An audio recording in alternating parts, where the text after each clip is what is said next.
And welcome to another episode of 50 Shades and Grey. Now, on last week's podcast, I spoke about some of the really interesting characters that I met when I was away in Ibiza. And this week, I'm lucky enough to have one of those guests come on to the show with me. Now, we got chatting when we was away, and it was about dating, and she was telling me about how she'd moved out to Dubai. So I was really interested in that. And then she was telling me how in Dubai she was using the dating apps out there. So straight away, I thought I would love to know if when you move to a different country, whether or not you get the same problems or different problems, or is it a lot better? Because I'm constantly having messages through the podcast and through the Instagram saying about how people who experience problems, it's getting ghosted, people not replying to messages, people being really keen and then completely going off radar. So I thought, what better way to find out if love abroad is any different to love in this country or finding love in this country. So I'm really pleased to welcome with me today, Sam. So welcome, Sam. Sam, thank you so much for joining me. I really do appreciate it. How you doing? Yeah, absolutely. Fabulous. It's nice to be back, but it was nice to get to Ibiza as well. As I said, I met Sam out in Ibiza and you're now living in Dubai. Is that right, Sam? Yes, yeah. I've been there for 8 years now, yeah. Wow. So just generally, how do you find life in general there, living there? Oh, God, that's a big question. I mean, it's very different. Of course it is. It takes a lot of getting used to. But I think once you're used to it, it's absolutely fine. But you still miss, I think, being an expat, the things that we're used to as expats, just kind of the normal things apart from Greg's and all that stuff. So you went, because you were obviously you were friends with Martin and we met and we spoke, but you were living in Ibiza for quite a while before you moved out to Dubai. So why the change? Just fancied just a different challenge? Yeah, I mean, Ibiza's a fabulous place. It really has something about it that just draws you in. And for me, it was really nice to go. I hadn't been for maybe 3 years. So it was really nice to go and just step back and, feel energized from the island and just how it makes you feel. It's just, again, I worked in nightlife for such a long time that after a while, it is nice to kind of step away from that. And I was also working in nightlife in Dubai. It was great, but I just think maybe I'd had enough. And so it was time for a new adventure for sure. So what were the biggest changes about moving out to Dubai? Because you speak to loads of people now that all seem to be going out there. Obviously, you've got the tax breaks, which you constantly reminded me of when I was speaking to you. Tax wages and forever sunshine. But I mean, what are the big draws there for you, for anyone that is thinking about going there? I mean, honestly, it's a difficult place and it really does take you a good solid, I'd say 1 to 2 years to really find your feet, understand it, decide whether you love it, hate it, if it's for you, and if you're going to maximize the opportunity and stay there. I think there's a lot of land of opportunity. Same to Ibiza. It really is kind of about who you know, where you are, time. So there's just a lot more prospect to it. But that being said, it is difficult. It's not easy. I know a lot of people that go there and just don't like it. It has its moments. And although, the sun does shine and when it's your day off, you can go for a boozy brunch and a pool and it's amazing, and the tax-free wages, which of course makes a massive difference. I do feel that it has its challenges and you do still have to step out. Like you have to get out of Dubai and go on holiday to just kind of remind yourself of what you've got. It's challenging. So are you still doing sort of like the hospitality scene, nightlife scene, or are you working a day job now? I work in luxury retail now. I've actually been in that job for about 6 coming up 7 years. Yeah, it's not where I thought it would be, especially from being a makeup artist and being creative and constantly being in the nightlife as well and events. I was like, oh, let me just try a bit of normality. And actually, it's probably the most comfortable I've been, so I can't complain. So where's your accent from? You seem to I can't place where you're from. So I think this happens because in Dubai, there's so many different nationalities. I end up changing my accent and making it a bit more understandable for everyone. But I am actually Spanish. I was born in Spain, but I was brought up in Manchester. So English is my first language. Everyone says I'm a fake Spaniard, but I'm definitely a real Spaniard. So yeah, I just kind of tailor my accent so everyone can understand for sure. So you're back in the UK as we speak now, are you? Yes, I've got like one more week and then I'm back to Dubai. Back to the heat. Have you noticed any changes sort of coming back to the UK that sort of have struck you, or does it still seem the same place? I mean, would you like positive or negative? No, both really, both. I think the thing is for me, what shocks me the most every time I come home is definitely, and I think this is maybe because, I have it so well in Dubai, is the litter. There's just so much litter everywhere. And in Dubai, it's like spotless as nothing. And it makes me a bit sad that this is our country and this is how we treat it.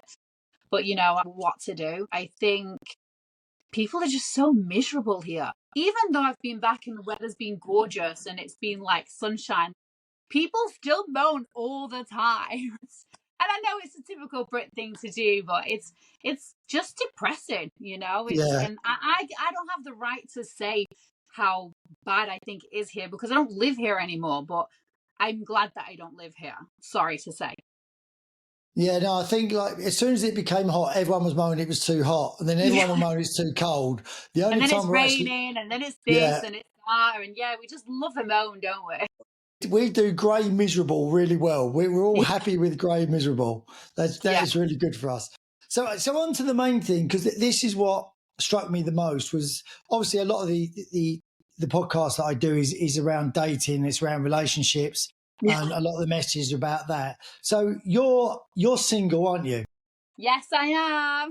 You're single. So you were saying that you're doing the dating apps in Dubai. So is it the same problems as everywhere else, or is it a completely different animal out there? And has it worked any better for you than maybe previously when you've done it?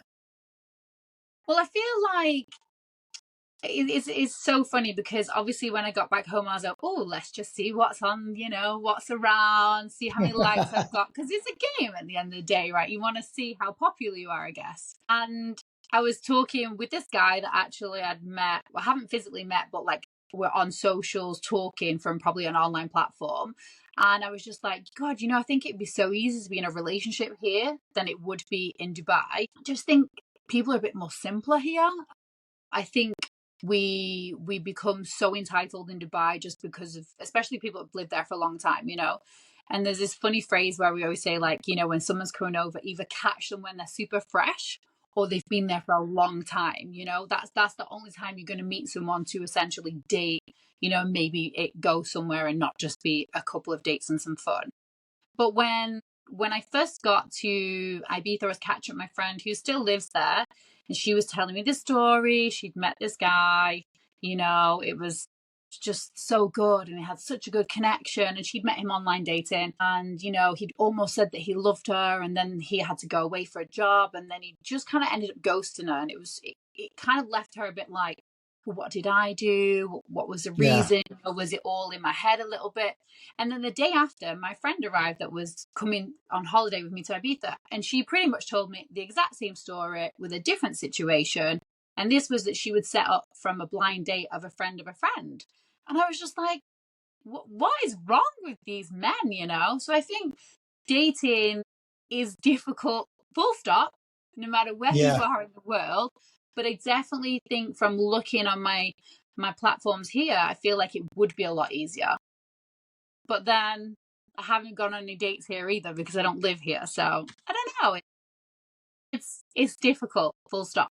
I mean, one of the things that struck me, and I've said this on the last podcast about when I met you, is you did this thing with your hands with the circle. And it, like you said, this is my sort of my dating pool. You want to hear my circle, right? There you go.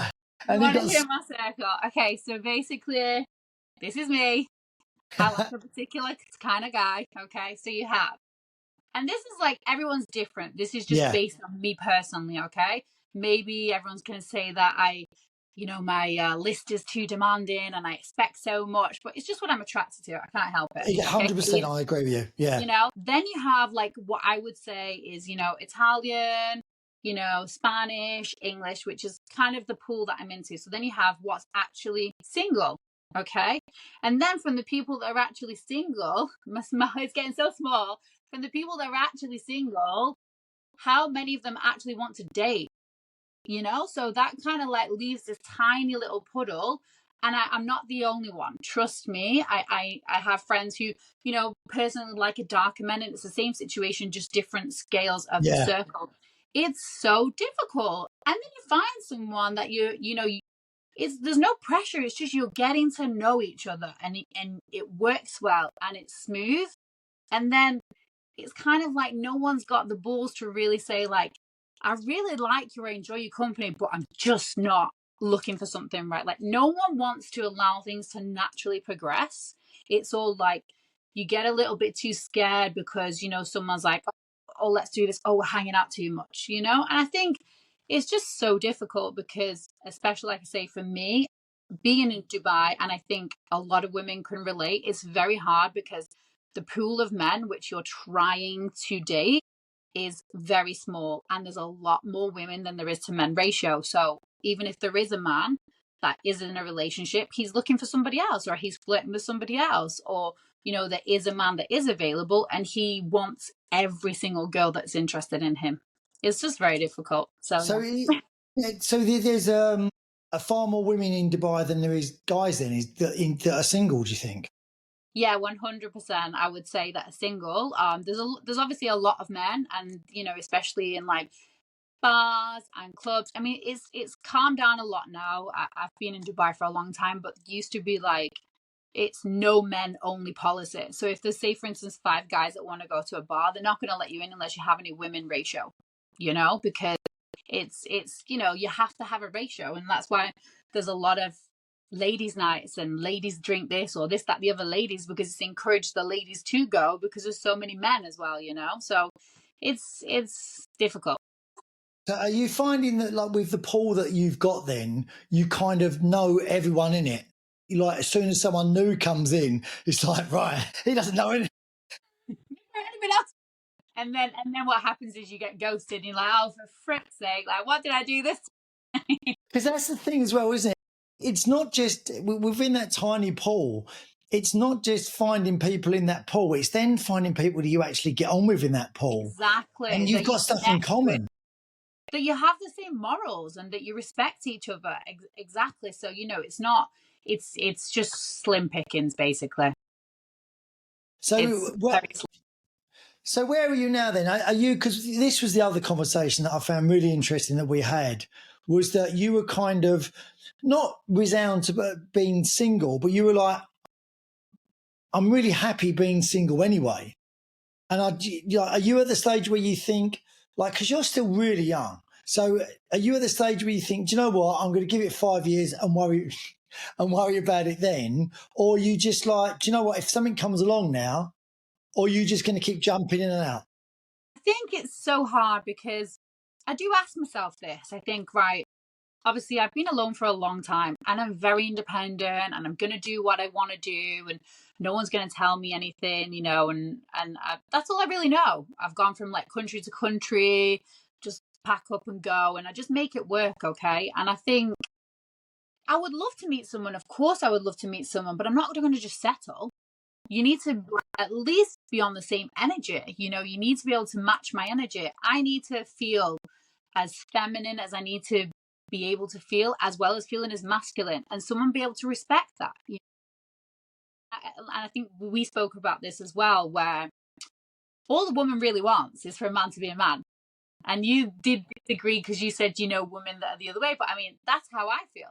Like, we need that certainty. I'm not saying I need a man to be the one and only provider, because I need to be a provider as well. That's how I am as a strong person. You know, it's all I know. But I also need that emotional support to be like, I've got this. Don't worry. You know, like, it's not all just falling on me. So I think I need to meet someone who matches my energy. I'd love to meet someone, but I'm not going to settle, you know? And then there's that whole thing where I think, oh, is it because I have higher expectations, or I'm not willing to just put up with, I won't put up with it. I'm just not going Yeah. to put up with it, you know? It's an easier life being single than it is putting up with rubbish. I understand there's a compromise, of course. You know, I understand that. But I think if the right person comes around, then it was meant to be. And if it doesn't, then it doesn't matter also. You know, there's not really much that I get to play in that, apart from like everything happens for a reason, which is like my biggest motto, you know? I found that I constantly have that conversation with friends going, oh, you're too picky. And I was like, it's the rest of my life. If I'm not going to be picky about this, then what am I going to be picky about? I know, but I also feel like, exactly, I feel in that instance, I'm like, oh, should I tolerate a bit more? Should I put up with a bit more? Like, I don't know. I find it bizarre. Like, I find it bizarre. And is it we're too fussy, or is it exactly like you just haven't found the person that you can match your energy with, But do you not think as well, though, that when you've had sort of a period of time on your own, and I'm not talking about 2 or 3 weeks, because you've got these people that jump in and out of relationships every 2 or 3 weeks. Oh, yeah. And they have to have someone there. And it's not like it's someone special. It's like a bit of driftwood. It's like, come here. Yeah. I'm going to cling on to you. Yeah. I think for me, because I was single a long time, I think it's very much a case of like, I'm quite happy being single, so I'm not going to compromise. Yeah. So do you find that, though, because you've been so independent for so long, you think, why do I need to put up with crap? I think this, like, honestly, and when you say it from that perspective, when you hear people that are in relationships and what's going on, I'm like, God, I'm so glad I'm single. You know what I mean? Like, would I want to deal with that, But then I guess it's also like lessons in life that you need to, it's challenges, it's just different levels of challenges. So you definitely need to, experience some of them. But then I think in my perspective, it's like, I'm very good alone. Okay. Very, very, very good alone. Like, I'm doing well for myself. However, I would like to have someone there. I don't need a man. I don't need a man for anything. And I've got to where I am in life because of me, not because of anybody else, just because of me. So I would like to have a man. And I think it's very difficult. And especially, and I think we spoke about this, is that men today are just not men. And it's so hard because I feel like in so many ways they're getting emasculated. Women are a lot stronger and they just don't know how to just be like, I feel like I'm more of a man than a man is a man these days, So good. Sorry, elaborate on that a bit more, because I remember this conversation when we had this conversation, and there were bits of it I was like, yeah, and there was bits of it I was like, yeah, no, I don't know. So give me some examples. So, like, I hear it. I have a lot of male friends as well. I hear, especially a lot of women will go out on dates with people that have zero interest in, just because they're like, oh, it's a free dinner or it's a free drink, which is sad. It's sad because you shouldn't use people in that sense, but it happens, unfortunately. There's nothing you can really do about it. Especially on dating apps as well. Exactly. And so then, for instance, these men that maybe have that bit more vulnerability to be a little bit more masculine, it's just getting pulled away from them, and like I'm still to this day like, let a man just come up to me like, wow, you're really pretty, or hey, can I have your number, or hey, you're single. If that happens, I think you're literally like, is this really is this real? Like, because it doesn't happen anymore, because the fear of rejection and the fear that, like, women are just so much more masculine than men because of, oh, you can't speak to a woman this way, or you can't do this. And obviously, to some degree, I understand there's some things that definitely lines should not be crossed. Of course there is. But then there's also some things where it's kind of like, damned if you do, damned if you don't. Like, so where does it leave you as a man? Can I do this, or can I suggest this, or is it appropriate for me to do this? Or it's so hard. Like, you just don't know whether you're coming or going. So it's kind of just left women being like, hey, are you free on this day? Should we go for a drink? I find that a lot more women are more forward because we just get sick of waiting for the man to be like, hey, let's go for a drink, or let's do dinner, or it's sad. It's so when you meet guys, Sam, do you find you're taking the lead more and more and being quite forward? Me and you, we're going out. Look, I've tried everything. I've tried to wait. I've tried to, because I think there was a big point of my life where I felt, and I think it's my own journey as well. You think you do compare yourself to other people, like, what's wrong with me? Why can't I date? Why isn't people asking me out? And it's a lot of energy. And I get that, like, I'm a strong woman, I'm intimidating. And also I've had my own things where, I've not thought that I'm worthy of enough, or I don't feel like I'm comparing myself to somebody else. I'm like, oh, I'm not as pretty as this person. It's very tough. I've tried both kind of ways of like letting them come to me and then me, you know, saying the first let's go for a drink. And both ways, it just really depends on the person. I think now I've just learned to put so little pressure on it, and so like whatever happens kind of thing. It's out of your control, because there's definitely people that I've spoken to that I'm like, oh, I really like, you know, this person, ticks my boxes, definitely like attractive, got good height, you know, just the small things, like we've got good conversation. And then I'm left a bit like, I don't want to push it too much, because I would like to allow them the space to kind of be like, hey, let's go for a drink. And then I've just stopped speaking to these people. And rather than me be like, I wonder if you just didn't like me enough to not want to meet me for a drink or something, you know, like it's just not that deep. I've just allowed that energy to just pass. But it's just, it's difficult. It's difficult. You have to do it base on different people.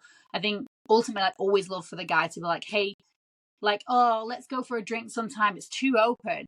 Hey, you free on Thursday? Let's go for a drink. Like, that's the big difference of what I find attractive, and what kind of makes me a bit like, oh yeah. And then I'll leave the plans open. Like, maybe I'll do something else on Thursday because I'm not that bothered about meeting that person, you know? Yeah, I think with guys, especially, I think they've lost the ability to go up and actually chat to women anyway, because I think the rejection is a big part of it. Yeah. I think for some of us, we've kind of got over the rejection a long time ago, so we're not even bothered. Another rejection, who cares? So but I think because of social media massively, like, and I'm really big on this with my son Zach, like, he will go up and talk to anyone because I've brought him up that way. Where most of the rare breeds, that's what that is. Yeah, and I think it's a great skill as well, because a lot of the guys now, they're like, or not just the guys, the girls, they're really good on keyboards, but they can't actually talk to someone face to face.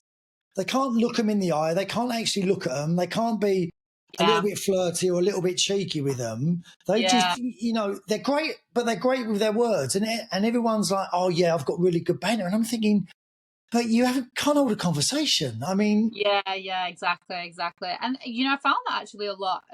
I've spoken to a lot of guys before, and they've just been like pen pals. Like, nothing's ever progressed. And I personally don't understand it. Like, I don't know. I'm an emotional person. Like, I need to see someone. I'm creative. I need to see, you know, touch, feel. Just on keyboard. And I even say this on my dating profiles, like, terrible texter, because unless you've got a text or there's a conversation flowing, like, I'm just not going to waste my time messaging. Give me a voice note, give me a phone call, because I can't be bothered, you know. And some men will happily just not even meet you. It's bizarre.